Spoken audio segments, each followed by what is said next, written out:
à la cantorade. Venez avec nous sur Radio Laser prendre de la hauteur et du recul sur les interrogations multiples que nous et vous nous posons toutes et tous. Critiquons, proposons, réfléchissons dans l'humour et le respect. Explorez pendant un mois, chaque semaine, un sujet pertinent avec toujours un invité expert. Bonjour à toutes et à tous sur Radio Laser, et nous avons la chance de pouvoir être dans un haut lieu de la résistance en France, le Vercors, et nous allons nous entretenir avec Monsieur Mathieu, Joël Mathieu, qui est le papa de Mathias Mathieu. Et donc, il a fondé, depuis 2018, je crois, la maison de la Résistance à Beaufort-sur-Gervanne. Ça se trouve dans la Drôme, bien sûr. Et donc, comme je l'ai dit tout à l'heure, le Vercors est un haut lieu de résistance. C'est un lieu aussi de résistance par rapport à l'occupant dans la zone libre. Et enfin, c'est ce qu'on appelle les maquisards, qui étaient dans le maquis, qui avaient beaucoup de courage pour essayer et pour empêcher, et c'est pas qu'ils ont seulement essayé, ils l'ont fait, pour empêcher les mouvements des troupes allemandes. Donc on va demander à Joël Mathieu pourquoi ce musée. Eh bien, il y a 3 raisons essentielles. La première raison, c'est la proximité géographique du Vercors. On est dans la vallée de la Gervanne, où on est situé actuellement, sur les contreforts, les piémonts sud-ouest du Vercors. Ce Vercors, il va falloir le défendre. La deuxième raison, c'est l'intérêt stratégique du Vercors par rapport à ce plan que l'on appelle le plan montagnard qui va être établi. On pourra peut-être en reparler. Oui. Et la troisième raison, enfin, c'est Mathias Mathieu, donc mon fils, dont je vous ai parlé tout à l'heure, mais qui en fait, donc, dès l'âge de 7 ans, s'est passionné pour la résistance et a constitué une magnifique collection que nous avons mise en place dans un musée lorsque Mathias est décédé dans un accident de la route.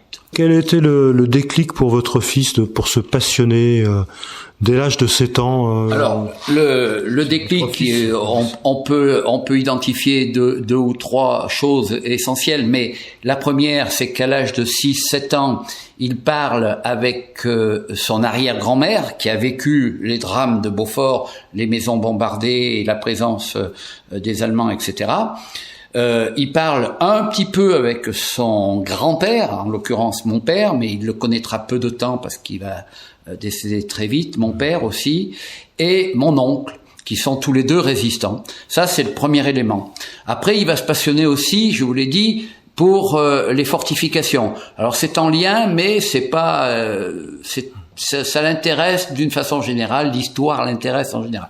Mais c'est vraiment, il est très axé sur la résistance. Et puis il va rencontrer, on peut pas rentrer dans le détail, un grand nombre de résistants qui ont appartenu à des compagnies de résistants dans la vallée. Donc il les interviewait Absolument. Alors quand il a 7 ans, il se consacre à la récupération de matériel qu'on trouve encore en quantité dans les greniers. Mais avec l'âge, il va d'abord entreprendre des études, mais dès qu'il va rentrer à l'université, il a une autre démarche qui est plus intellectuelle, je dirais, garder la mémoire, et il va rencontrer tous ces maquisards. Il les connaît bien, mais il va les interviewer, il va leur faire des questionnaires auxquels ces gens-là vont répondre et qui vont lui permettre d'étoffer. Alors il va aussi aux archives, c'est pas suffisant de rencontrer des maquisards, et de telle façon qu'il va faire son livre consacré à cette compagnie, mais toujours dans le contexte. D'autre part, vous avez 3 salles importantes qui relatent vous avez conçu ce musée en parlant à votre fils. Comment ça s'est passé déjà? Alors absolument pas. C'est-à-dire que Mathias est décédé donc le 6 mars 2014. Et on a commencé à travailler sur la réalisation du musée que 2 ans après son décès. Voilà, il faut aller digérer quelque chose qu'on ne digère jamais. C'est un drame, on garde ça toute jamais. Sa vie. Hein, mais être capable de faire autre chose. Dans un premier temps, moi j'ai monté des murets, vous voyez, dans ma propriété en face. Après, j'ai travaillé sur son livre. Il fallait le finaliser. Il avait écrit un livre. Il a écrit son livre quand il part au Pérou. Il a terminé son livre. Il fallait le mettre en ordre, l'aménager. Et puis après, on s'est consacré au musée. Donc, ce travail, ça a fait l'objet d'un travail. C'est l'objet d'un travail personnel. On a avec mon épouse. Il a fallu que l'on établisse, qu'on conçoive l'organisation. Donc, on a voulu quelque chose de pédagogique, de chronologique. Ça, pour respecter le petit musée que lui avait déjà à titre personnel avant, et de façon à ce que les personnes qui le visitent, eh bien, ça les amène à réfléchir sur ce qu'est la guerre véritablement, ce drame qui touche des millions de gens lorsqu'on perd un enfant, lorsqu'on perd un papa, un oncle, un neveu, un cousin, etc., un ami. Radio Laser. Radio Laser. Vous êtes sur Radio Laser. C'est vrai que à la Cantorade, là, on a visité votre maison qui retrace tout cela. C'est très didactique. Hein. Moi, c'est mon impression. En tout cas, je me permets de vous le dire. Alors, vous avez 3 salles. Une première salle qui est consacrée au contexte historique. Voilà, tout à fait. Alors, si vous voulez, il y a même 4 salles avec ce hall d'accueil où nous sommes actuellement, où on présente un film qui explique rapidement de quoi il retourne ici dans la vallée, les raisons pour lesquelles il y a un musée. Oui, là-haut, on est dans la première salle, dans ce qui est contextuel, à savoir que on évoque les 2 batailles françaises gagnées à Narvik et dans la bataille des Alpes. Et puis après, tout ce qui a été amené par Pétain et Hitler, bien sûr. Oui. Donc, d'une part, la démobilisation, ça c'est évident, les chantiers de la jeunesse française, la relève et le STO. Qu'appelait-on les chantiers de la jeunesse française? Alors, les chantiers de la jeunesse française, c'est une organisation qui est tout à fait militaire. C'est vraiment Vichy qui a mis ça en place pour se substituer le service militaire, puisqu'on a gardé 150 000 hommes dans l'armée qui sont l'armée d'armistice, mais les jeunes Français ne vont plus faire le service militaire et ils vont aller faire les chantiers de la jeunesse. C'est organisé de façon tout à fait militaire. La tenue n'est plus le vert kaki, mais le vert forestier. Et les missions, c'est l'entretien des chemins et des forêts, et accessoirement l'aide aux agriculteurs. Mais ils sont désarmés complètement. Sans armes, évidemment, et simplement, c'est une aide. Pendant les chantiers de la jeunesse durent 6 mois, et après, ces gens-là, eh bien, ils rentrent à la maison. Mais qu'est-ce qui les attend? Eh bien, je le disais, la relève, en échange, un prisonnier français qui se trouve en Allemagne contre 3 volontaires. Ça ne marche absolument pas. Donc, on va mettre en place le service du travail obligatoire avec cette nécessité d'aller travailler en Allemagne, et ce qui va faire fuir les jeunes qui ne veulent pas partir au STO, et ça va être le creuset, ça va alimenter la résistance à la base. L'acte fondateur, c'est bien sûr l'appel du général de Gaulle, mais tout ça c'est pyramidal, et ça va venir tout doucement monter en puissance. Et ça, c'est la première salle. La deuxième, eh bien, elle est essentiellement consacrée aux polices de Vichy. Oui, police de Vichy, mais il y a on évoque le rôle des femmes qui a été très important, et les parachutages, et les combats, l'organisation, comment se sont passés les combats, notamment en périphérie du Vercors. Voilà. Tout ça, c'est très très bien illustré ici dans cette maison. Et la troisième salle, donc, on va dire qu'elle comporte 2 parties. Compagnie Morin. Voilà. Elle est essentiellement consacrée à la compagnie Morin, aux événements qui se sont passés à Beaufort, qui a été bombardé 2 fois. Quelle est la compagnie Morin? Alors la compagnie Morin, une compagnie, ça, en termes d'effectifs, c'est 120 à 150 personnes. Elle fait partie des 10 compagnies qui sont regroupés en centre-drôme sous le commandement d'une personne qui s'appelle Bénézé. Et il y a 3 secteurs dans la Drôme de forces françaises de l'intérieur. Cette compagnie, elle va jouer un rôle pas plus important, mais pas moins important que tous les autres. Ils vont se battre pour défendre la vallée et surtout libérer Valence et la Drôme à la fin du mois d'août, le 31 août précisément, 44.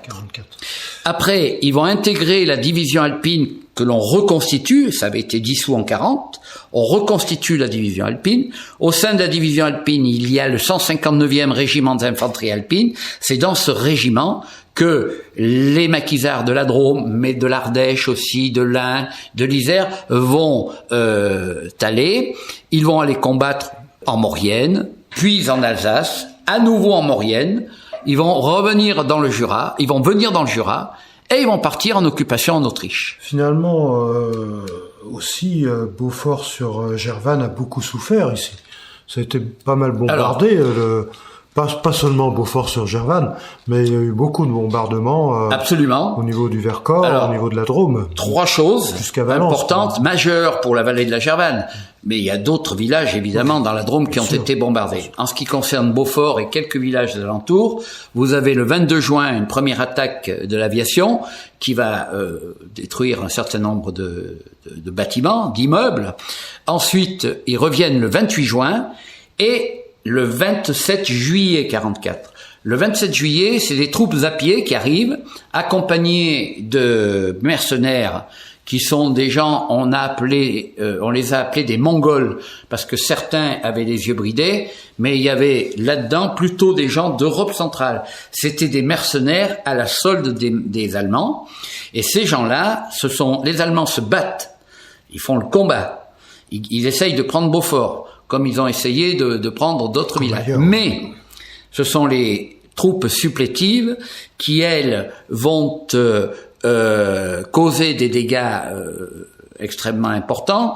Ils vont piller, ils vont brûler, notamment tout ce qui a un caractère économique, et ils vont violer. Alors, c'est pas significatif le viol à Beaufort, parce qu'on parle de très très peu de femmes, mais le chiffre est toujours inférieur à la réalité.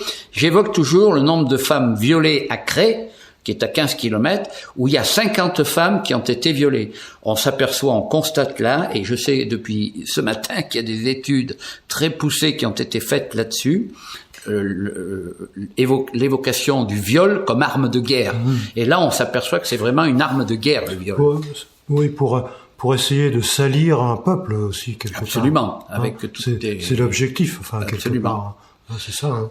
Atroce. D'autre part, on va finir quand même, parce que on n'a pas beaucoup de temps, on va finir par un message que vous aimez. Je vous surprends peut-être. À chaque fois, lorsque l'on fait nos chroniques, on demande à nos invités de nous dire un message qu'ils aimeraient transmettre à nos auditrices et à nos auditeurs. Oh, vous savez, il y a beaucoup de messages que j'aimerais pouvoir transmettre, mais un ou deux, il y en a un, tout particulièrement, moi qui suis un ancien militaire, je ne suis pas rentré personnellement dans l'armée pour aller faire la guerre, mais plutôt pour permettre la paix. Oui.